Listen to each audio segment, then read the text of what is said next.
Olá, amigos iluminados!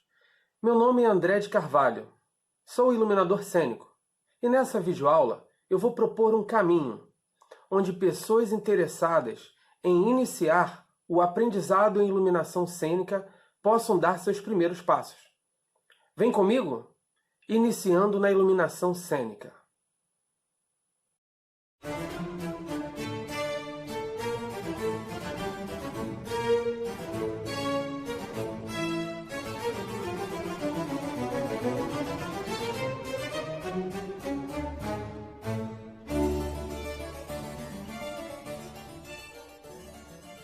O mundo material apresenta-se sob duas formas: a substância e a luz.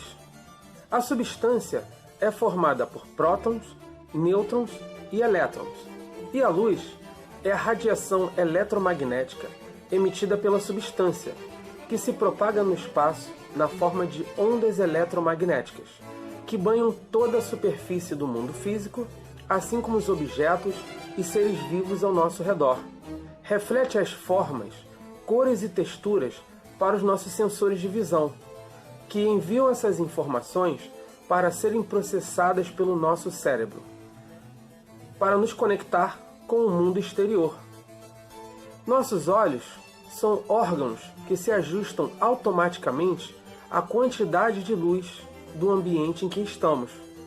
O ato de observar continuamente o mundo físico e como a luz solar o ilumina, nos revela intensidade de luz, cores e sombras. Podemos afirmar que luz são ondas eletromagnéticas que vibram em uma faixa de frequência que os nossos olhos podem enxergar. As vibrações de frequência denominamos cores. A variação da velocidade em que vibram essas ondas eletromagnéticas chamamos de frequência da onda.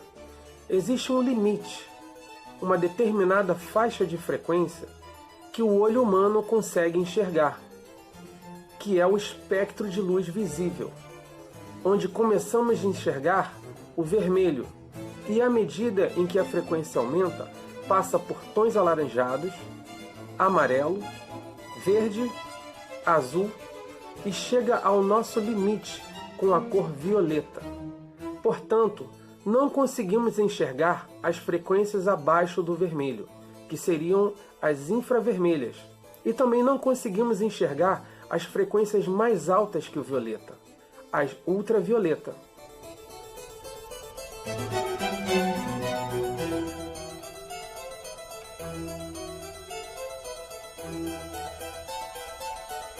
O átomo é a unidade fundamental da matéria, isto é, a menor fração em que um elemento pode ser dividido sem perder suas propriedades.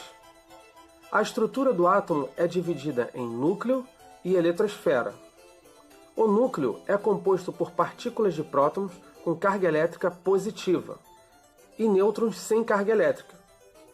A eletrosfera, ou nuvem eletrônica, é a parte exterior do átomo, que fica em volta do núcleo atômico, e é formada por 7 camadas, onde ficam orbitando as partículas de elétrons com carga elétrica negativa. Os elétrons estão presentes nos corpos eletrizados. Quando consideramos dois corpos eletrizados e observamos a diferença de carga elétrica em ambos, temos a tensão elétrica, que é a diferença de potencial elétrico entre dois corpos. Sua unidade de medida é o volt. Em uma pilha de 1,5 volt, nós encontramos a corrente contínua. Sua sigla é DC, Direct Current, e está presente em todos os eletrônicos, pilhas, baterias e até mesmo no USB. Em uma tomada da nossa rede elétrica, essas que nós encontramos distribuídas pelas paredes da nossa casa, nós temos 110 ou 220 volts. Nela encontramos a corrente alternada. Sua sigla é o AC, Alternating Current. Na corrente alternada, a diferença de potencial de um polo para o outro vibra numa frequência de 60 vezes por segundo, ou seja, 60 Hz, alternando entre o positivo e o negativo. A corrente elétrica é o fluxo ordenado dos elétrons em um condutor, num circuito fechado. Sua unidade de medida é o ampere. A resistência é a capacidade que um corpo tem de oferecer resistência à passagem de corrente elétrica. Sua unidade de medida é o ohm. A lâmpada halógena é um exemplo de resistência elétrica, que converte a passagem de corrente elétrica em uma fonte de luz termorradioativa.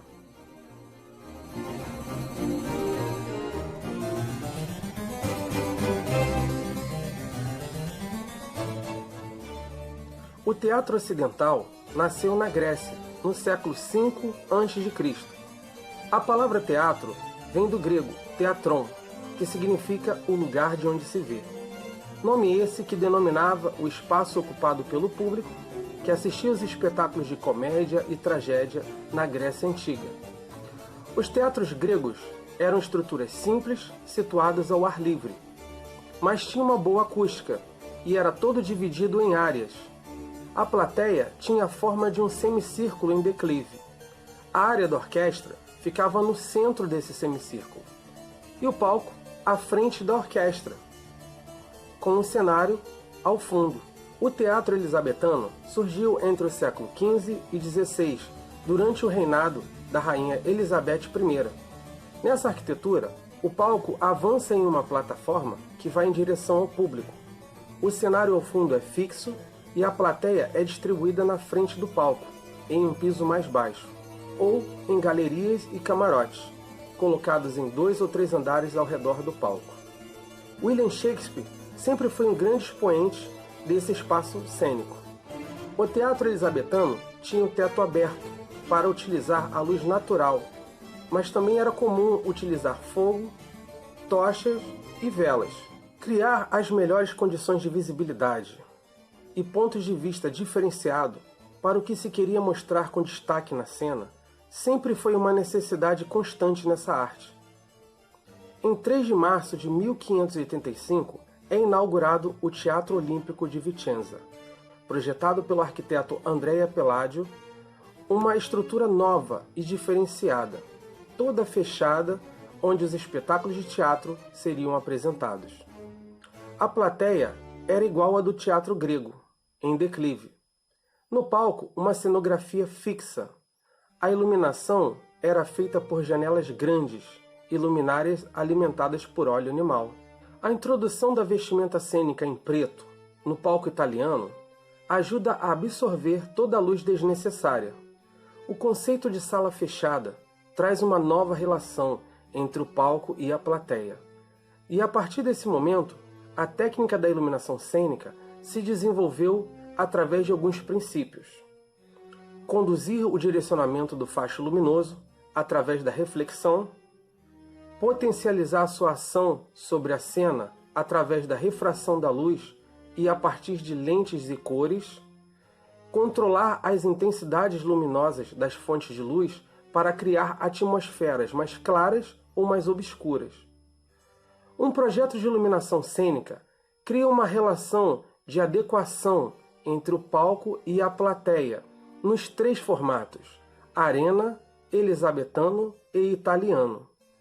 Os equipamentos de controle da luz cênica foram desenvolvidos para possibilitar o controle das intensidades e a separação dos grupos de luz que se movimentam durante a cena.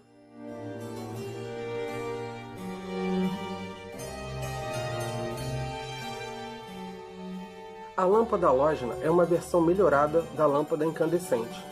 Ela possui um filamento de tungstênio e seu bulbo é feito de vidro e encaixado em um invólucro de quartzo fundido, sílica ou alumínio sicato, e tem por função fornecer resistência à pressão e temperatura interior.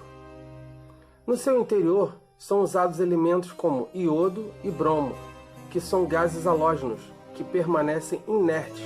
Portanto, quando ocorre a passagem de corrente elétrica pelo filamento de tungstênio, os gases entram em ebulição de forma imediata e a liberação de energia se transforma em calor e luz e trabalham em altas temperaturas.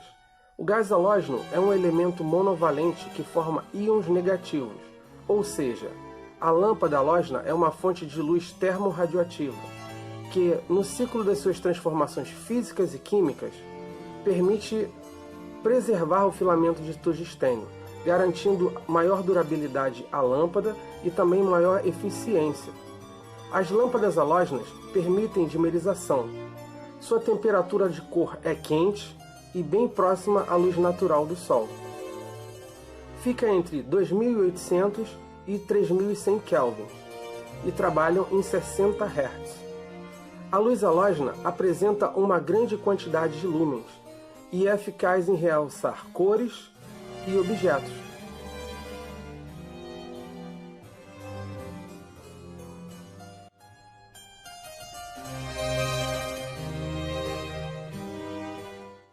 Os filtros são divididos em 3 categorias: cores de efeito, corretivos e difusores. Os filtros de cor funcionam de forma subtrativa, ou seja, eles filtram a luz, deixando passar somente a cor associada à cor do seu próprio filtro. Por exemplo, em um aparelho de luz cênica com lâmpada halógena, a luz emitida é branca, que é o resultado da soma das cores vermelho, verde e azul. O filtro de cor azul subtrai as cores vermelha e verde, deixando passar somente a cor azul. Os filtros corretivos têm a função de ajustar a temperatura da cor branca, que se pretende alcançar. Como se costuma dizer, um branco mais quente ou um branco mais frio. Esse ajuste é feito através de um cálculo, com auxílio da escala Mi-Redshift. O cálculo é assim: 1.000.000 dividido pelo número da temperatura que a lâmpada está entregando. E aí, dependendo se você quer uma temperatura mais quente ou mais fria, vai-se usar o sinal de mais ou de menos, somando ou subtraindo. Por 1.000.000 dividido pelo número da temperatura que se quer alcançar.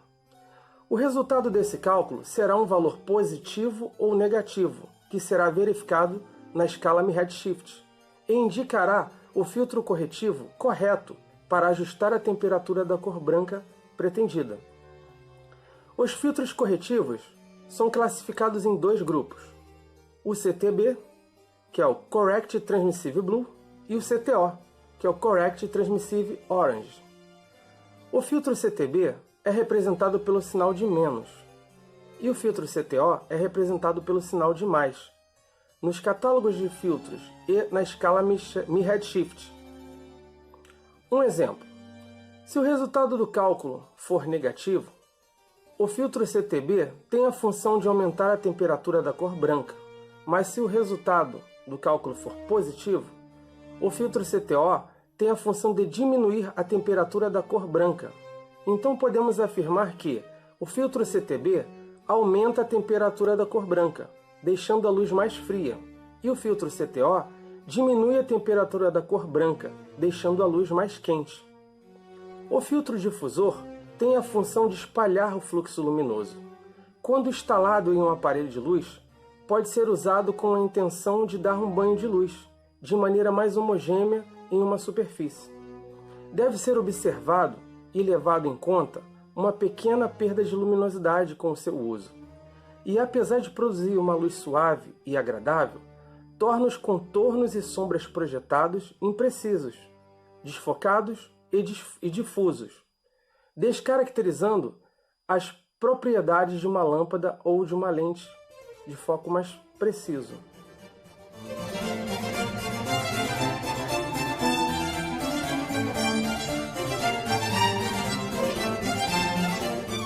O sistema de iluminação cênica de um teatro é composto por distribuição, potência, controle e aparelhos. A distribuição de energia em um sistema de iluminação cênica é feita por múltiplos circuitos que se espalham pelo teatro como um todo, da plateia até o fundo do palco, pelo chão, pelas paredes ou de forma aérea pelas varas de luz, possibilitando pontos de acesso à alimentação controlada, para criar luz cênica em qualquer espaço do teatro. Chamamos esses pontos de acesso de linhas, que são cabos elétricos que seguem as especificações das normas de seguranças técnicas brasileiras, que dizem qual o tipo de cabo e a bitola que será utilizado em cada caso, de acordo com a corrente, tensão e consumo elétrico. Grande parte dessas linhas vão para as varas de luz, e outras linhas são distribuídas dentro e fora do palco, em locais estratégicos, visando facilitar a montagem de aparelhos de luz. Vara de luz é um nome que se dá a uma estrutura utilizada para montar aparelhos de luz cênica de maneira aérea, suspensos no ar. Geralmente é de metal e é composta por duas partes: uma vara de metal, onde se instala aparelhos de luz cênica que são fixados através de garras e cabos de aço. Portanto, essa vara de metal tem uma bitola padronizada, e a segunda parte que é destinada à fiação e circuitos elétricos. Podem ser encontradas em diferentes padrões. Algumas têm eletrocalhas, onde são distribuídas as linhas elétricas, de forma numerada e por toda a extensão da vara de luz, facilitando o acesso e o controle de cada circuito montado. O tamanho e o dimensionamento das varas de luz são definidas de acordo com as dimensões de largura do palco, sendo de igual medida ou maior. As varas de luz ficam localizadas em lugares estratégicos, para os melhores ângulos de luz: à frente do palco, nas laterais do palco ou acima do palco. Sempre é uma estrutura ideal para melhor iluminar a cena. Algumas varas de luz são fixas e outras fazem o movimento de subir e descer, que pode ser feito através de motores elétricos ou de forma manual, através de um maquinário técnico, composto por cordas, cabos de aços e contrapesos, que sustentam as varas de luz e fazem essa movimentação de forma segura e eficiente. Esse maquinário é operado pelo técnico maquinista, que faz o correto dimensionamento dos contrapesos de acordo com o peso gerado pela quantidade de aparelhos de luz cênica e fiação dos circuitos elétricos.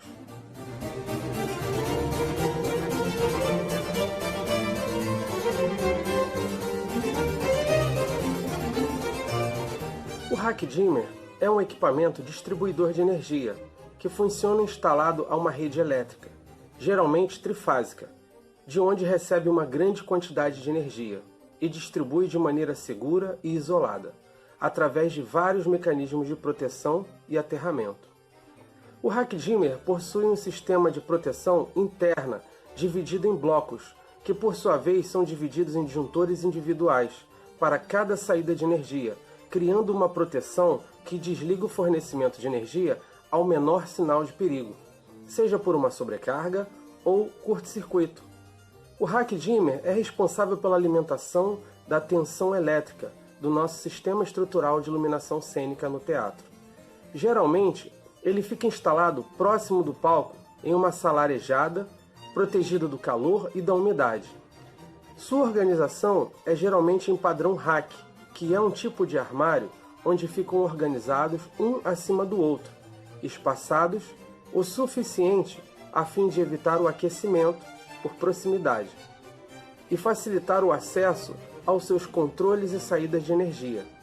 O rack dimmer pode funcionar sendo um único aparelho ou trabalhando com vários aparelhos, expandindo a capacidade de distribuição de energia elétrica. A maneira mais eficiente de controlar um rack dimmer é através de uma mesa de luz, sendo controlada por cabos que se comunicam através do padrão DMX512, onde a mesa de luz tem total controle do rack dimmer e consegue realizar comandos e funções complexas. Uma das funções do rack dimmer é dimmerizar suas saídas de energia.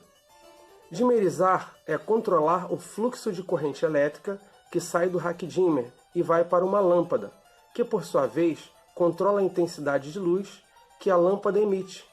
O fluxo de corrente elétrica que sai do rack dimmer chega ao filamento da lâmpada e gera luz através da termorradiação.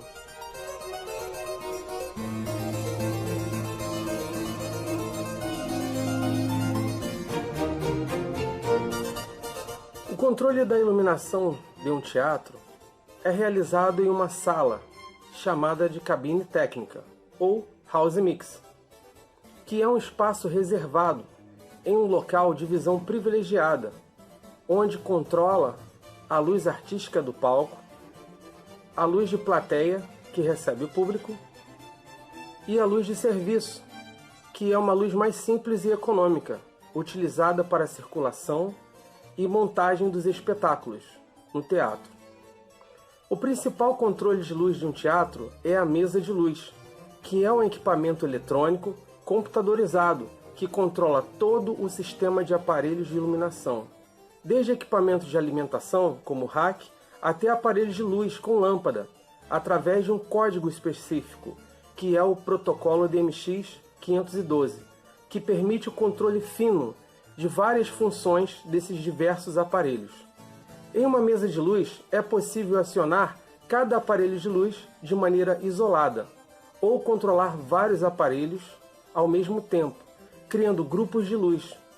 Em uma mesa de luz, é possível controlar o tempo de entrada e saída de uma luz, criando climas e efeitos variados de iluminação.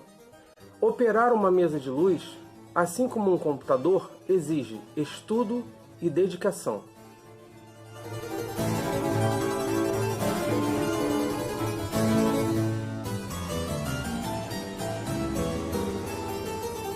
Os elementos fundamentais de um aparelho de iluminação cênica são carcaça, lâmpada, espelho e lente.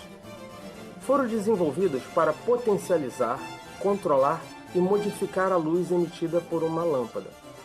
De maneira geral, é constituído por uma carcaça de metal que em seu interior abriga uma lâmpada, um espelho refletor que se localiza atrás dessa lâmpada e que tem por função redirecionar para frente a luz que seria desperdiçada no fundo da carcaça, direcionando mais luz para a lente que está à frente da lâmpada, que por sua vez refrata o facho de luz com mais potência ainda para frente, tornando a luz mais eficiente.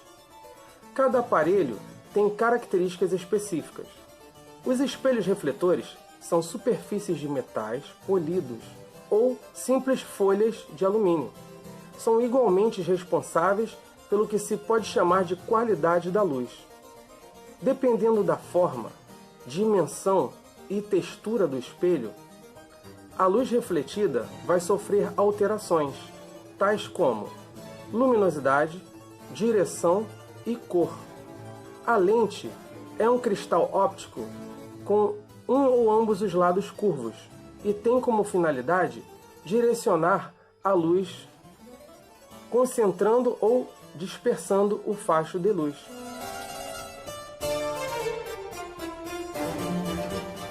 O Fresnel recebe esse nome em homenagem ao físico Augustin Jean Fresnel, que criou uma lente para aumentar o poder de luminosidade dos faróis marítimos. Lente essa que foi adaptada para um aparelho de luz cênica em 1920 e recebeu o nome de Fresnel. Sua lente combina a ótica de uma lente plana de um lado e convexa do outro, com a diferença que na superfície frontal da lente há uma série de círculos concêntricos, que produz uma luz difusa nas bordas da superfície iluminada a partir de um núcleo luminoso mais intenso, no centro da lente onde é focado o filamento da lâmpada. Pode ser usado como plano geral, banhos, contraluzes e etc. Seus acessórios são porta-filtro e bandor para cortar a luz excedente nas bordas. Os aparelhos Fresnel utilizam lâmpadas halógenas e têm diferentes fabricantes, modelos e potências. Os mais comuns são de 500, 1000, 2000 e 5000 watts.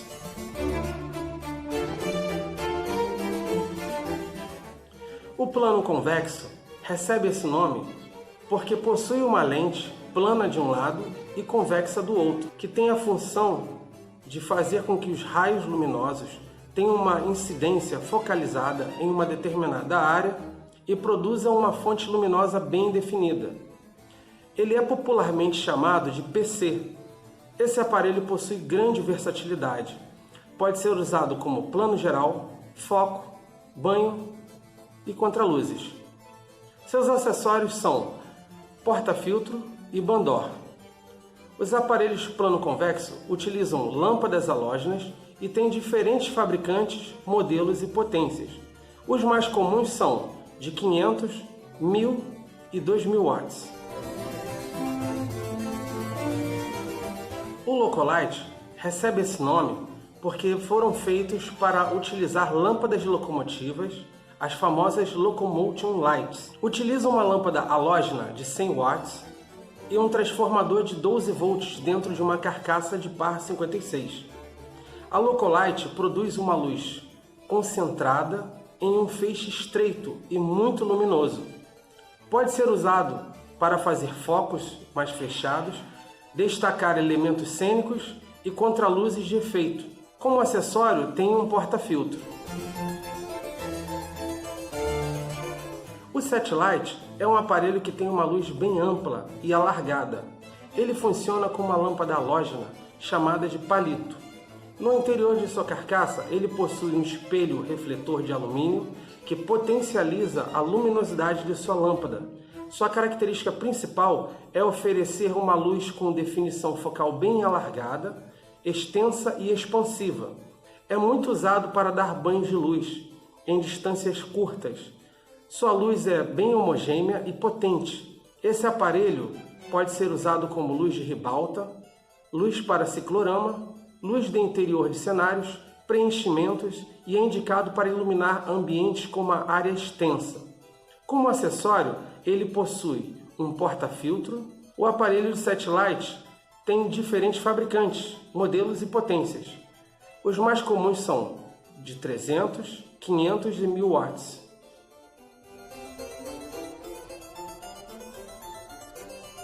O Brute é um aparelho também conhecido como Mini Brute ou Maxi Brute, o que é definido de acordo com a quantidade de lâmpadas utilizadas em sua carcaça. Funciona com lâmpadas halógenas de 650 watts de potência cada. Geralmente esse aparelho tem uma ligação em série onde é ligado 2, 4, 6, 8 ou mais lâmpadas em uma tensão 220. Esse equipamento fornece uma grande quantidade de luz. Pode ser utilizado para iluminar grandes áreas ou para fazer um efeito de grande impacto. Também é muito utilizado para iluminar a plateia. Como acessório, ele tem um Bandor, que também é utilizado para fixar filtros de luz. O Par 64 recebe esse nome porque possui uma lâmpada com espelho parabólico. PAR é uma abreviação de Parabolic Aluminized Reflector. Esse aparelho é bem versátil. Pode ser usado como plano geral, corredores de luz lateral, contraluzes e etc. Sua luz é bem definida e muito brilhante, com formato ovalado, possui um filamento consideravelmente espesso que produz um desenho bastante marcado sobre a superfície que ele está iluminando. Esse foco ovalado pode ser manipulado de forma vertical, na posição em pé, ou horizontal, na posição deitado, ou até mesmo em diagonal, conforme a necessidade da afinação. A abertura do seu foco está diretamente ligada à sua lente, que somam 4 modelos. A lente Very Narrow Spot faz um foco definido, muito estreito. Essa lente tem uma textura lisa e é bem translúcida e é popularmente chamada de foco 1 aqui no Brasil. A lente Narrow Spot, que faz um foco definido, estreito. Essa lente tem uma textura rugosa e é levemente difusa e é popularmente chamada de foco 2 aqui no Brasil. A lente Medium Fluid faz um foco suave de tamanho médio. Essa lente tem a forma de 8 linhas paralelas em toda a superfície da lente. É popularmente chamada de foco 5 aqui no Brasil. Como acessório, possui um porta-filtro. Os aparelhos Par 64 têm diferentes fabricantes, modelos e potências. Os mais comuns são Par 38 de 100 watts, Par 56 de 300 watts e Par 64 de 1000 watts.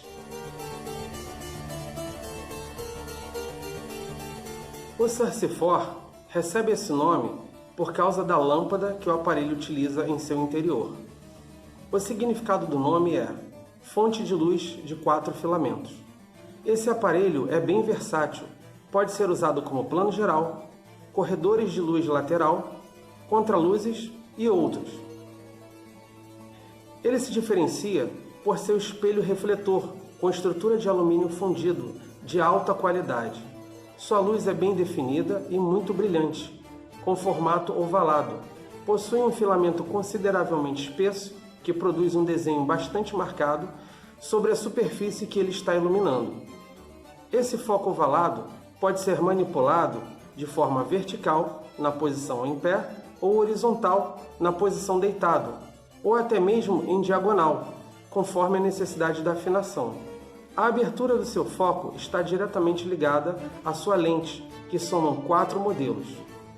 A lente Very Narrow Spot, que faz um foco definido muito estreito.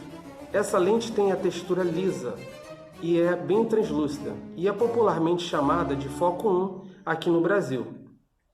A lente Narrow Spot faz um foco bem definido e estreito. Essa lente tem uma textura rugosa e é levemente difusa, e é popularmente chamada de foco 2 aqui no Brasil. A lente Medium Fluid faz um foco suave de tamanho médio. Essa lente tem a forma de 8 linhas paralelas em toda a superfície da lente e é popularmente chamada de foco 5 aqui no Brasil. A lente Wide Fluid faz um foco suave de tamanho largo e extenso. Essa lente tem a forma de 12 linhas paralelas em toda a superfície da lente e é popularmente chamada de foco 6 aqui no Brasil. Esse aparelho tem a mesma funcionalidade de um par 64, porém oferece um design mais compacto e econômico, pois foi projetado para trabalhar com lâmpadas halógenas HPL de 750 watts. Como acessório, possui porta-filtro e 4 modelos de lentes intercambiáveis. O elipsoidal recebe esse nome porque possui em seu interior uma lente de cristal altamente reflexiva, em forma elíptica. O aparelho tem uma lâmpada halógena que fica localizada em seu interior, em um ponto focal entre um espelho refletor e uma lente, que projeta o facho de luz para uma segunda lente e cria uma convergência num segundo ponto focal à frente do espelho refletor da primeira lente, potencializando seu facho de luz com mais brilho e foco, podendo ser controlado de forma extremamente eficaz. A primeira lente determina a abertura do seu foco, que pode ser de 5, 10, 19, 26, 36, 50 e 90 graus, aproximando ou afastando a lente do seu ponto focal em relação à lâmpada. A segunda lente permite focar ou desfocar o facho luminoso, dando maior definição ao seu contorno. O mecanismo de controle das lentes pode variar conforme o fabricante. Essencialmente existem 2 tipos de elipsoidais: os que possuem uma única lente e chamamos de foco fixo, e os que possuem 2 lentes e chamamos de zoom. A luz projetada pelo elipsoidal é cônica no ar, redonda, com bordas duras e bem definidas na superfície. O elipsoidal é um aparelho muito versátil. Pode ser usado como plano geral, foco, corredores de luzes laterais, contraluzes e outros. O elipsoidal tem acessórios que modificam seu feixe luminoso para construir vários tipos de efeito, como recorte de formas que podem ser quadrados, retângulos, triângulos, projeções feitas através de gobos de aço, duralumínio, gobos de vidro refratário com imagens e efeitos dicróicos. O elipsoidal tem diferentes modelos, potências e lâmpadas, de acordo com os seus fabricantes. Os mais comuns são de 550 watts, 750 watts e 1000 watts. Como acessório, possui porta-filtro, porta-gobo, facas que fazem um recorte reto na luz projetada pelas lentes, de forma originalmente redonda, fazendo assim um recorte com 4 facas em todos os quadrantes do foco. Íris, que funciona como obturador que abre e fecha, aumentando e diminuindo o tamanho de abertura do foco.